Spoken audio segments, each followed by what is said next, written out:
Pour ce deuxième jour de la Samao, la première communication traitait de la méthode et des techniques de réhabilitation et de fermeture des sites miniers avec en toile de fond les démarches et les outils. Cette communication a été développée par Judikaël Ouedraogo. La deuxième communication a, quant à elle, abordé les défis de la mise en œuvre de ces méthodes et techniques sur le terrain dans le contexte africain. Et là, c'est le docteur Jules Darankoum qui était à la manette.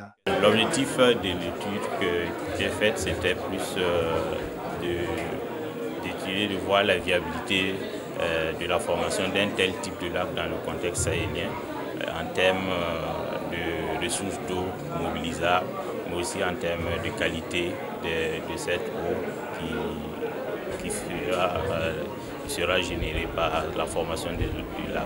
Ce qu'il y a à retenir de ce panel, c'est d'abord les étapes de planification, et en ce sens qu'il faut d'abord établir un plan de gestion et de fermeture de la mine, un plan de réhabilitation avec toutes les techniques approuvées, bien sûr par les autorités compétentes, en collaboration avec les communautés. Parce qu'à terme, toutes ces infrastructures réhabilitées seront soit rétrocédées aux communautés, soit à l'administration publique. Le docteur Adou Haro et le lieutenant-colonel des eaux et forêts José Bama ont successivement exposé le cas pratique de la réhabilitation et de la fermeture des mines artisanales, ainsi que les méthodes et les techniques modernes de réhabilitation et de fermeture des sites miniers en Afrique. Lorsqu'on extrait le minerai, l'extraction là entraîne une pollution avec des substances qui ne rendent plus la vie possible pratiquement.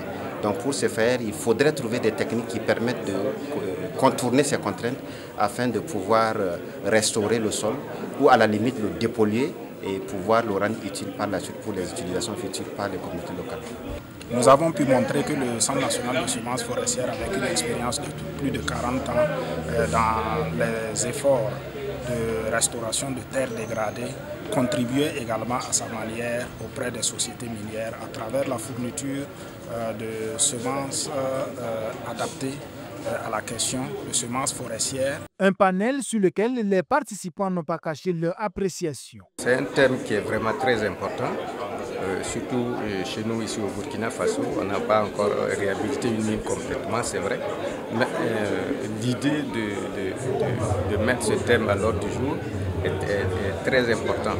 Les débats qui ont été menés pendant les travaux aussi donnent des pistes de réflexion, des bons partages d'expériences sur lesquels les différents acteurs, à commencer par le ministère des Mines, pourraient s'appuyer. La Samao est un événement majeur qui rassemble chaque année les acteurs du secteur minier ouest-africain. Cette 7e édition s'est tenue sous le thème « Les défis de la réhabilitation et de la fermeture des mines en Afrique, quelle nouvelle vie pour les communautés locales ».